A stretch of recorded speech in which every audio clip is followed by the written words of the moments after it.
There we go. Well, good morning, everybody. Hello, Dr. Wendy Oliver-Pyatt and Abhilash Patel. Hello, Jamie. Good morning. We're here. We are here. We will give people just a second to filter in from the waiting room. I see the numbers going up. There we go.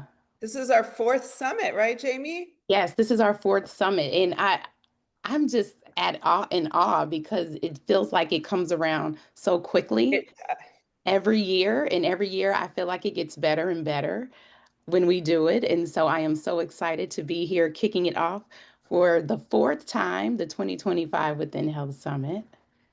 it's great. I think the audience should know that we had 6 or 7 backgrounds potentially to choose from, and all three of us chose the same background just by chance. By chance, So we're all like in the same wave, like we're all here. We're all like Zoom. We're all like in the same zone together. we are definitely in the same zone. They say great minds think alike. So Yes. there we have it. Well, welcome Something for everyone. me.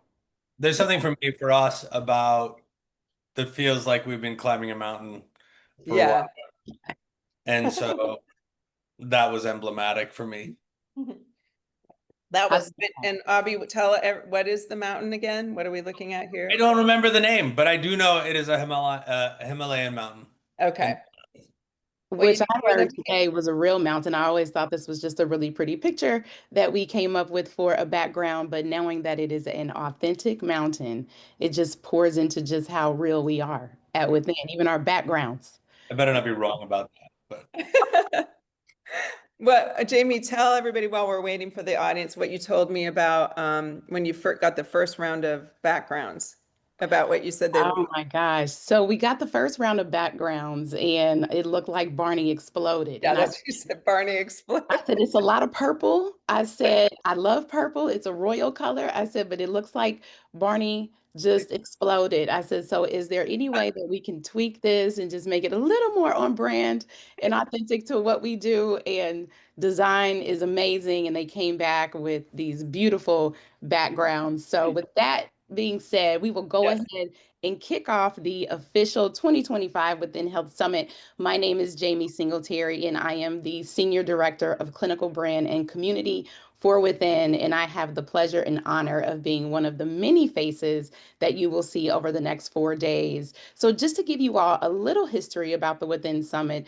this is something that was birthed in just idea and innovation and wanting to do something different and really color outside the lines. And so, what we did, we came together as a team, both internal and external, with our advisors to really work hard to put together a conference that wasn't going to be just like any other conference that we have seen in our field. We wanted to collaborate. We wanted to really talk about things that were in the forefront of what we were seeing our clients struggling with, which were buzzworthy activities and topics that other professionals and providers were talking about, and bring everybody together and really figure out how we can be better as a collective. And so the Within Summit was born. And here we are, as Wendy mentioned, our fourth summit. I would love to just go over some brief housekeeping things before we get into today's discussion. Your CEO dashboard is going to be your best friend over the next couple of days. Your dashboard will be your navigation system through this conference. It will give you the links for each session. You will need to not log off, but you will have a different link for each session that you attend. And that link is very unique to you. Your CEs will be provided at the conclusion of day 4. So on Friday, we will give you one certificate that will embody all of the sessions that you attended. If there are any technical difficulties, don't worry. We will put our contact information in the chat so that we can make sure that you have access to making sure that you get your CE certificate should you need to hop onto a different device. Also, please utilize the chat. You can see us, but we cannot see you. So if you have questions, if you have comments, please don't hesitate to use the chat to let us know what you have going on, what you're thinking, and what you're feeling, and we will do our best to make sure that we address your questions and concerns. So without further ado, I am going to introduce my colleagues here and also my bosses, if I'm just going to be real. But I'll start with Abhilash Patel. Abhilash is a proven entrepreneur, digital marketer, and active venture investor. He was the former founder and CEO of Rank Lab, a digital marketing agency that helps scale some of the largest behavioral health operations in the country. He also co-founded Recovery Brands, a digital publisher with assets including rehabs.com, recovery.org, and others. In 2015, Abhilash oversaw the acquisition of both companies to a publicly traded healthcare company. And Dr. Wendy Oliver-Pyatt is a leading expert on treating eating disorders with more than 25 years of clinical experience. She has developed 5 distinctive treatment programs, all grounded on a strong biopsychosocial foundation and incorporating intensive psychotherapy. Wendy received her specialty training at New York University Bellevue Hospital in New York City. She has also held faculty positions at New York University, Albert Einstein School of Medicine, and University of Nevada School of Medicine. Anything that's called Albert Einstein Good just name. sounds like Good name. I have to really focus. Came up with a good name for that one. It's a Excellent good one. name. That is an excellent name. And I also share she is a fellow of the Academy for Eating Disorders and the International Association of Eating Disorder Professionals. She has received senatorial recognition for her commitment to the mental health treatment community. Dr. Wendy Oliver-Pyatt and Abhilash Patel, welcome to the 4th annual Within Summit. Oh, thank you so much, Jamie. You worked so hard on this. And one thing I just want the audience to know is that, like, as we've moved along, the summit itself was an idea that you and Cynthia and some others had, but you immediately kind of gravitated to this idea. It really is a different kind of summit. It really isn't just talking to people in the field of eating disorders. And that was something that Cynthia really brought to the table to remind us that this language that we have in this world we understand needs to get outside of our field and we need to bring in people from outside of our field and not just be preaching to the choir. And of course, you know, Abhilash was always like totally behind that. So it was just really well orchestrated from the get-go with like a real strong like vision of what it needed to be. And I just thank you guys so much for making this possible. Thank you. Thank you very much. I think when we were discussing the summit, we wanted to really break down some of the stereotypes and stigmas around eating disorders. And eating disorders have had a history of not playing well with others and not letting others, come into our field and share their expertise. And the summit was something that we wanted to do differently. We wanted to hear from other communities. We wanted to hear from other specialties because we know that eating disorders very rarely show up alone. They're usually coupled up with something else. And so why not work together collaboratively to see how we can help solve this problem? So with that being said, we'll just start with our first question. As many of you know about Within Health, it was birthed to be intentionally remote care. This was not something that had to shift because of the pandemic or something that happened and said, oh, we can no longer meet in person. We've got to go online. Within was created to be just that type of program. So I want to know what inspired, for those of you that don't know that are in our audience, what inspired the two of you to build Within Health as an intentionally remote eating disorder program? And how has that vision evolved since its founding? Abhi, why don't you start on that one? I feel like I didn't have enough gray hair when we started. And so You're like the president, right? The president. Right. like that's really what needed to happen. Thank you, Jamie. I'm floored and in awe a little bit also of like you're doing an amazing job and this summit has come so far, and as a group we have come so far talking about these things. When we start and there's a few of us on Zoom and um and then you see it actually, and we know that in order to destigmatize something, in order to normalize something, in order to expand it beyond the walls of just the eating disorder sort of space, we have to talk about it and talk about it and talk about it and talk about it and then talk about it some more. And when that conversation continues to happen and now more people get involved and they tell their friends and their people are getting involved just to see it, it's it's a privilege, right? Mm. And an honor. For me, the way you began, I think is still the truth, and many of you guys have heard this, but in my experience, um, there's a lot of people, including me, who don't get a lot of oxygen in the room Mhm. when we talk about eating disorders. And I'm not all that unique. And when I met Wendy, it made sense because here was a chance that we had to actually bring care to those who were not going to get it otherwise. And that's Mhm. always been the core and the kernel of our mission to treat everybody and everybody, right, everywhere. And now we had a chance to do that. The impetus for us when I met Wendy and I said, okay, this is the greatest healer we have. We have to be able to translate what she knows how to do to people like me, because the person you think of when you think of an eating disorder is 6% of the population, right? Yeah. Is over 50% of those of us with eating disorders live in bigger bodies, and a quarter of us are men, and these are most are many rather are in what you would consider sort of disadvantaged or underrepresented communities because they're of color or they're of some other minority, and that's not fair.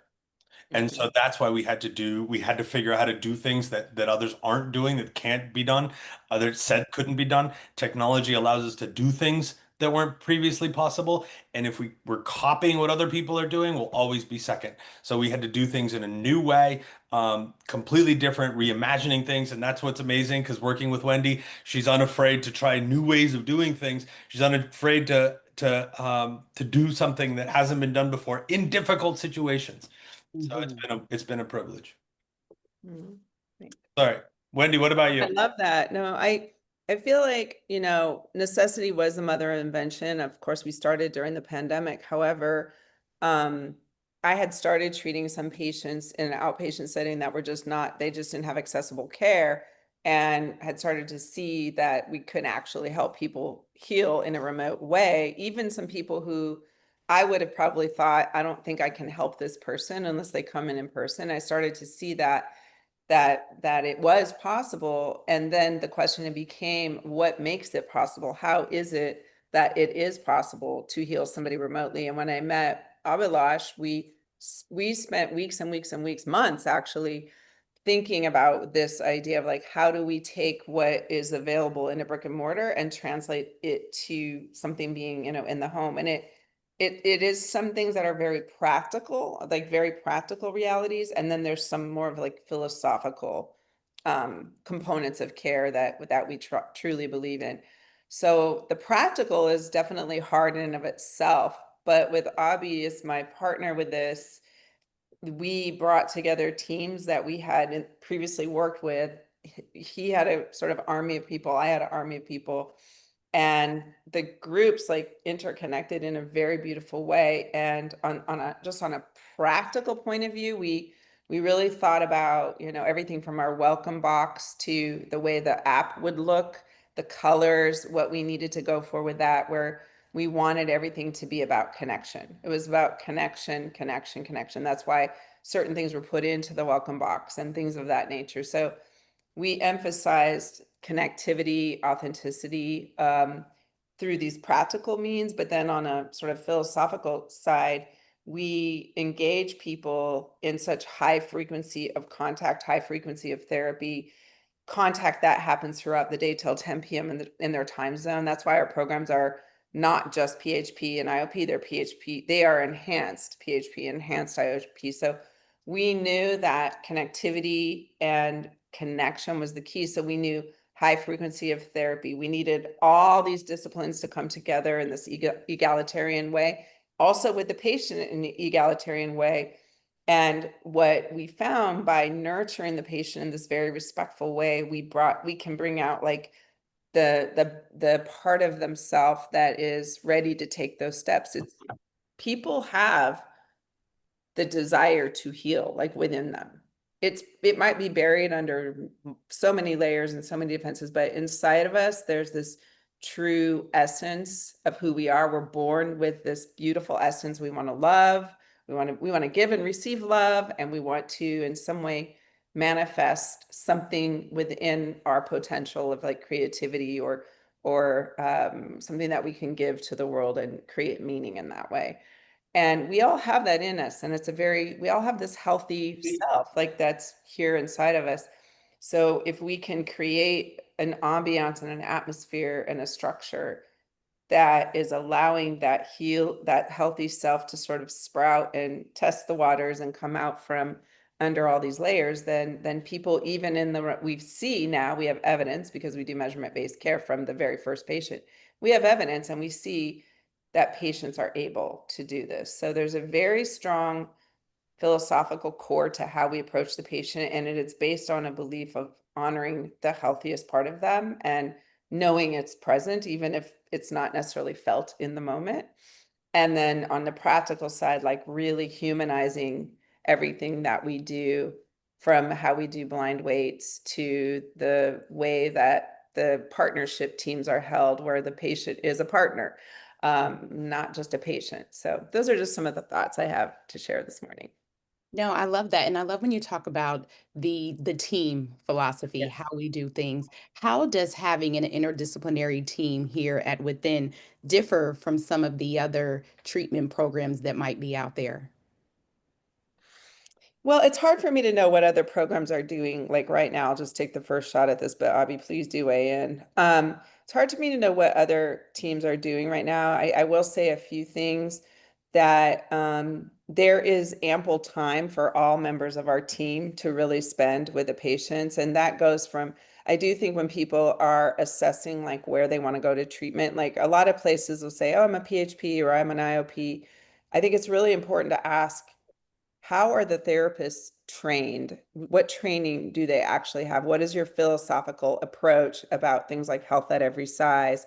Or what are your modalities of care for example, trauma or for OCD? And then to ask, how often do I see my therapist? How many, and are these check-in sessions that are fly by night, or is it a true psychotherapy process? So how the teams are oriented is that every one of our team members has ample time with the patient to build a relationship. And sometimes people say, well, how do patients how do you make them eat and it's remote and what do you do? And all of our patients have a relationship with their care partner. There's a relationship that's the foundation of how we're helping people complete meals.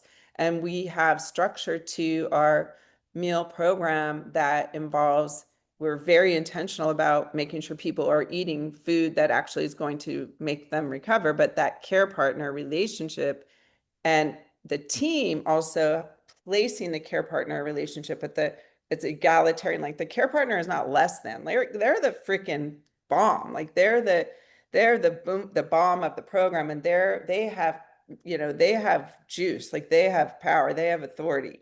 So the patient's not like, oh, I don't have to eat for the care partner. Because what we don't want is like, I come to my therapy session, I'm a really interesting patient, and I'm the therapist, because this happened to me. I am doing such great therapy. I'm such a good therapist. Like, what a great session. It's so insightful. And the patient goes off to like the meal and like throws their food out, So it's like the care partner has to be really like locked in and like really treated with the respect that they absolutely deserve, because they're actually doing like the hardest work probably on the team.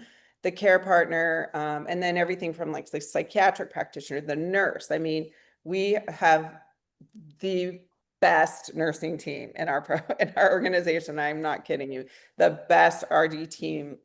Chrissy and Sean lead those teams, and like they're amazing. And I remember Chrissy early on telling me about a patient that we knew it's not rocket science. You can tell when somebody's sneaking on their weight, but she had the relationship. It's like she has a relationship because she doesn't just see the patient for 10 minutes.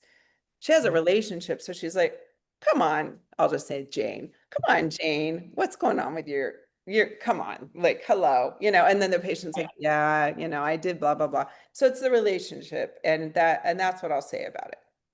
Abhi, what do you think we should add to that? I have nothing to add to that. I will say one thing. And this sort of it struck me in the last question because you talked about intentionally remote, Mhm, and in this question it was about interdisciplinary.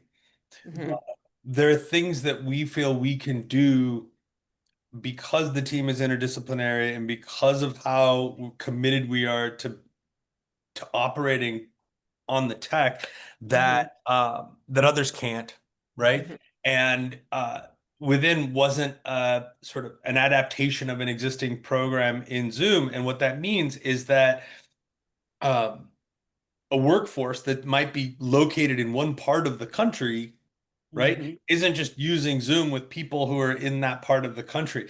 Because we committed to doing it as broadly and as wholly as we did, it allows both the care partners that Wendy's talking about, as well as the nursing, as well as the doctors, as well as the diet, everybody, to go places that they couldn't. And the way what we wanted always was for everyone to be able to work as a team. And is it possible to do things that might not have been there? I don't know. I come from at it from a different place, but it's one thing to go to a building in one place for 3 hours or 5 hours and go from room to room to room. And you see a clinician that maybe was been sitting in that room for that number of hours. In our world, right? There are ways for the when and we're not there yet. There's still work to be done, and we are working hard to make this possible.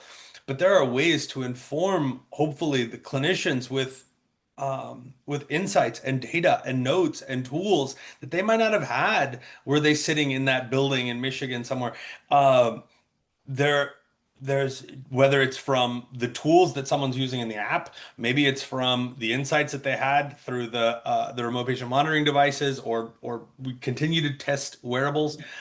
There are ways to inform the care providers with insights and information that they need um, to be there with the person at the point of contact with as much information as possible.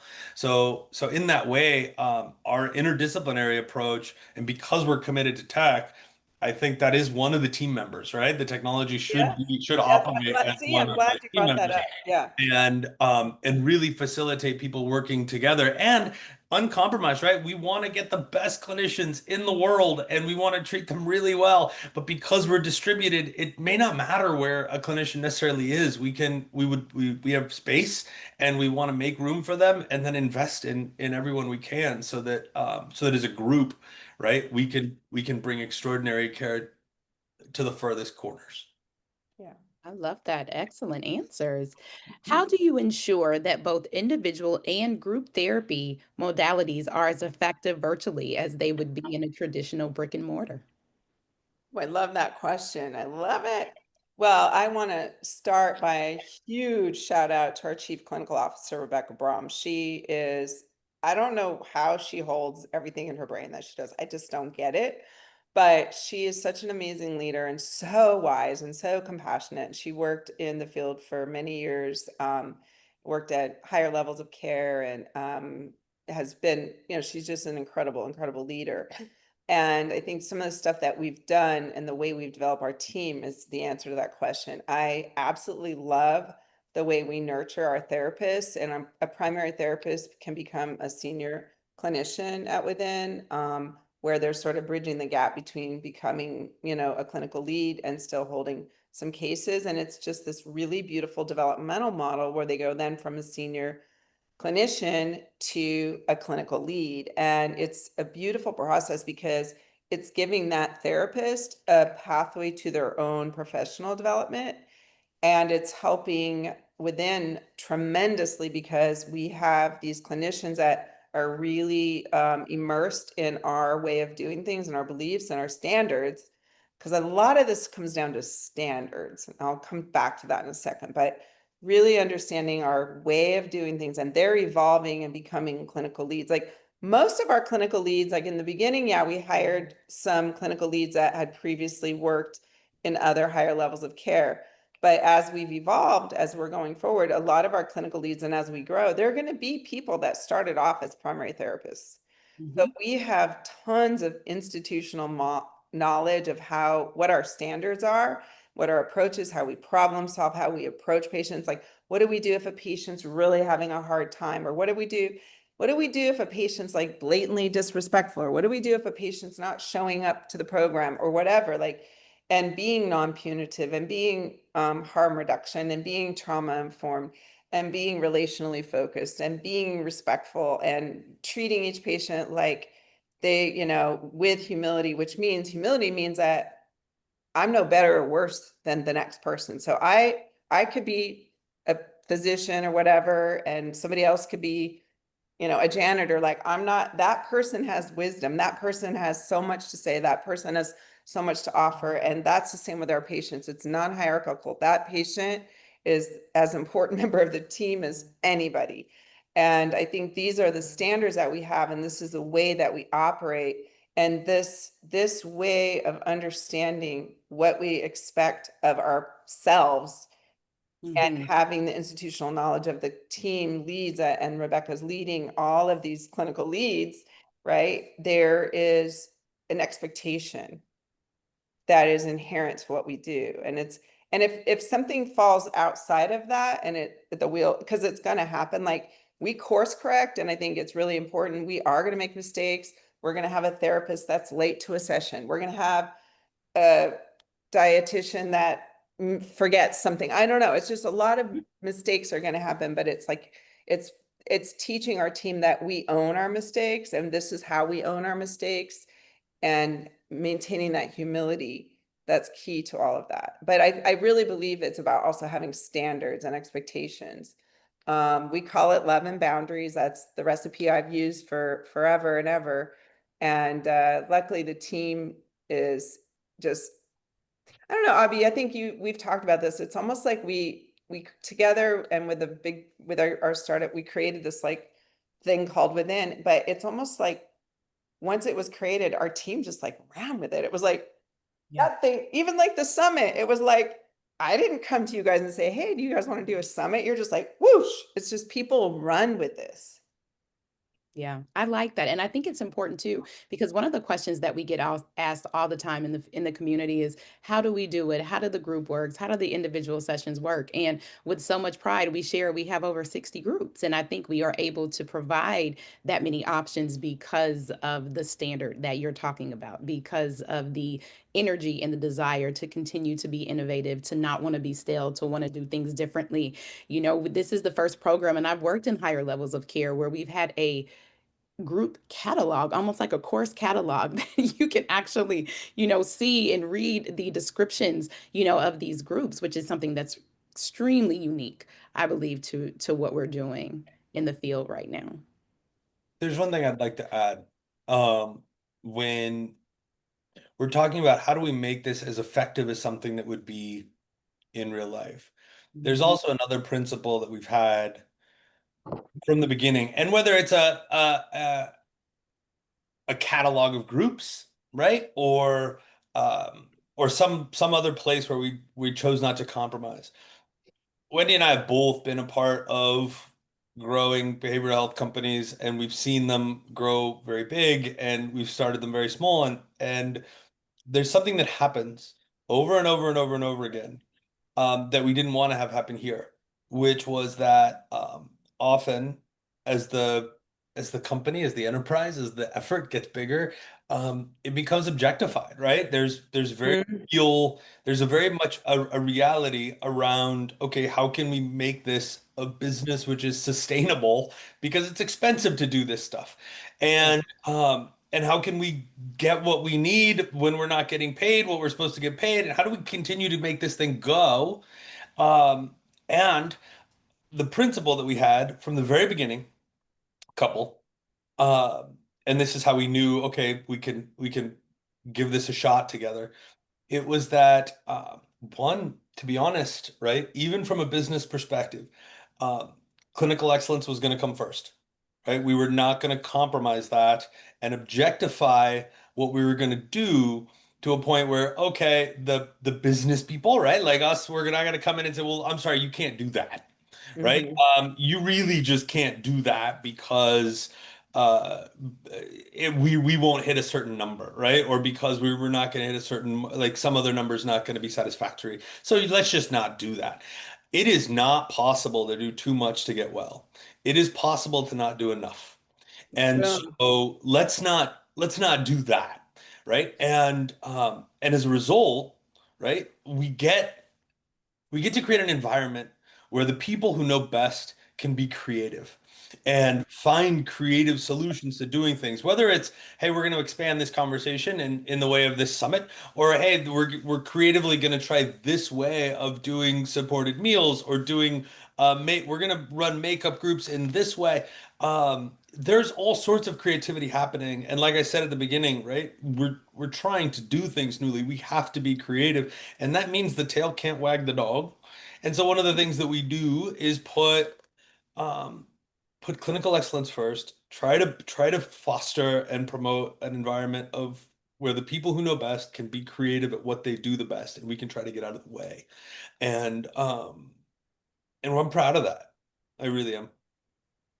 I love that. And I think one of the things that we also do really well, and I want to give a shout out to Allie Wilkos, is our family Mhm. involvement, and just speaking to the clinical excellence, the standard, and how inclusive we are, and bringing family in. And I feel like we bring family in some really unique ways that are not seen often. So I wanted to just spend a little bit of time, on that and say family involvement. It can be crucial in recovery. And what are some things that we do here that within has kind of just really focused in on ways that we can bring our families in?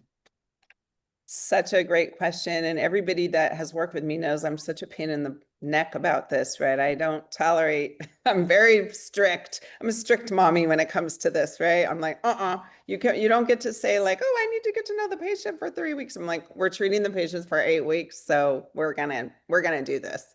I'll start with one thing, like we call it family and loved ones. We have Joe Kelly that also works with us. I met him decades ago, and he wrote some books and did some work around male loved ones and bringing fathers into treatment. But it's definitely beyond fathers, but it's loved ones. It's like your priest, it's like your teacher, your whoever it is, your friend, whoever is in your life that's like a part of your world, like is really included in our care. And that's a strong, strong, strong principle. We don't really believe in waiting a long time to engage family, and we modify our engagement based on like the dynamics that are going on now. Sometimes it's absolutely not indicated to do family therapy in certain situations, and that is also the case. And we have to be able to be wise to that, of course, because we cannot do harm. And there's some families that it's just not helpful. However, for the most part, people are connected with their family and loved ones, and the more communication, the better, generally speaking. But we try to structure it in such a way so there's not just access to therapy, but there's also education and coaching.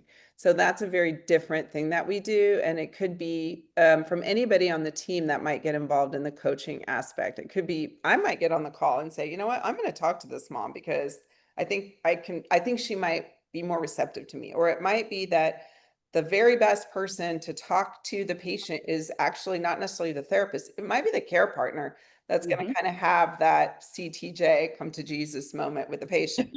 Right. And so we have to figure out who on the team is the best to deliver different messages. But there's a huge emphasis on families, and the groups that we do are also really, really interesting. I think the families that do like family DBT group with the adolescents, that was one that came from very early on, and a really innovative group, and really, really strong group.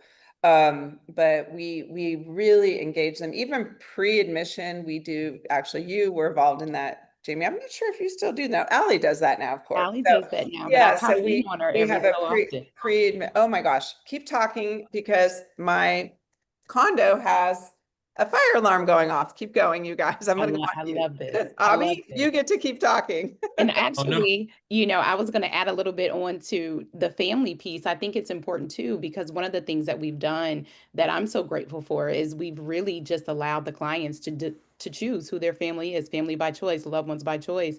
And I think that takes a lot of the pressure off sometimes wanting to include or feeling as if I bring a family, you're going to tell them everything about me, all of this stuff. So I think it's just really neat how we really do think outside of the lines to make sure that people feel included, people feel safe, and that they can trust us. So I would be remiss if we did not touch base on just how cool our family programming is and the fact that our families can still stay connected to us after their loved ones have discharged through our alumni programming. So we do have those family support groups where they can continue to hang out and pop in and just have community and connection with other family members that can relate to their stories as well.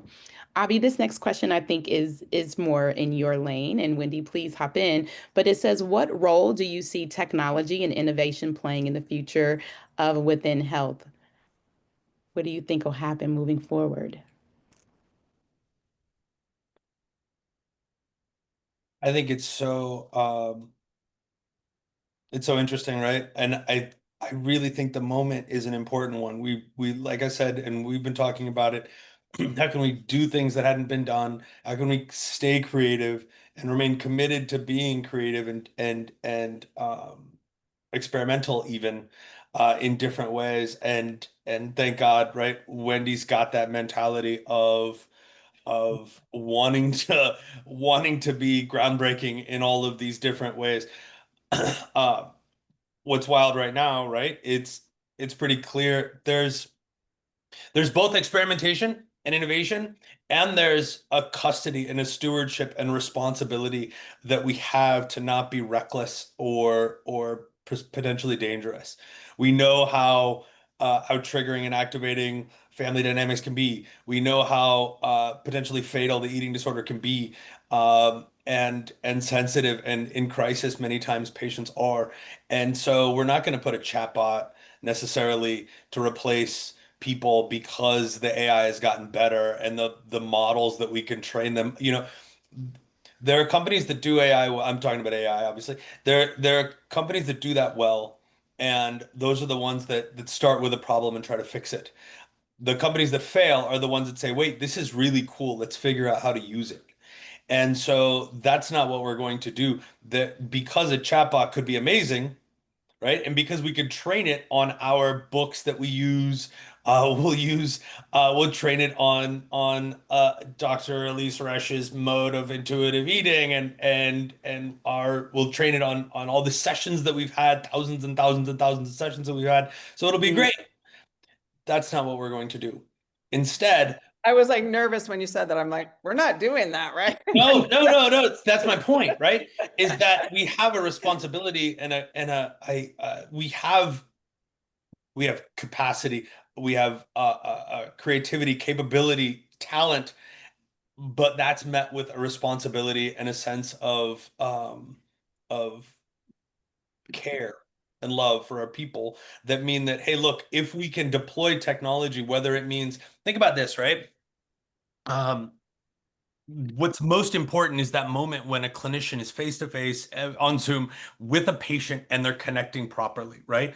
Everything else, whether it's stuff that might have been educational that could be offloaded to something that's not happening in the session, or all Mhm. the paperwork that a clinician has to go through that prevents that valuable time from taking place.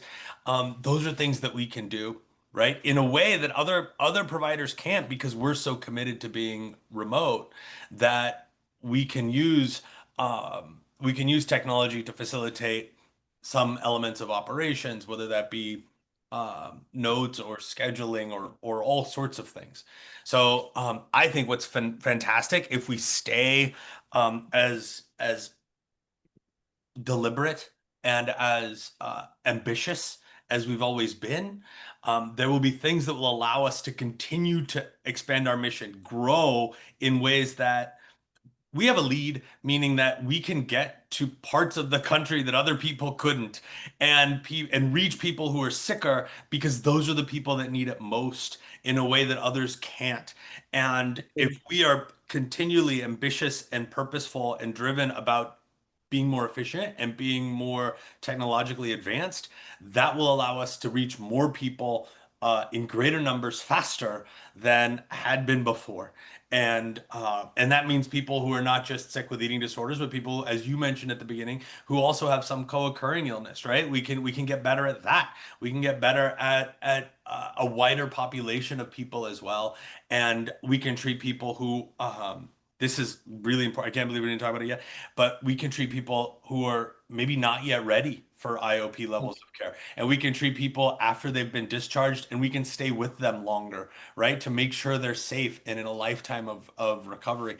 And so what's fantastic is we have, I believe, on the right basis, an opportunity to reach more people that couldn't have been done before, but also people who are we can broaden the acuity spectrum theoretically on both ends, right? And But that's we what's aren't here, yeah, we aren't here just for the audience. Like, we're not here to, like, we really believe that patients need their outpatient team and they have those, that's really the anchor. And we're so connected with the outpatient folks and really promoting that relationship. So we feel like we're coming in and like serving the patients in a way that is sort of beyond what the person in isolation at outpatient level can do. So I just wanted to say that so nobody was. yeah, absolutely. Thank you Yeah, for elucidating on that one, yeah, because we're here to facilitate, right? Like uh, yeah.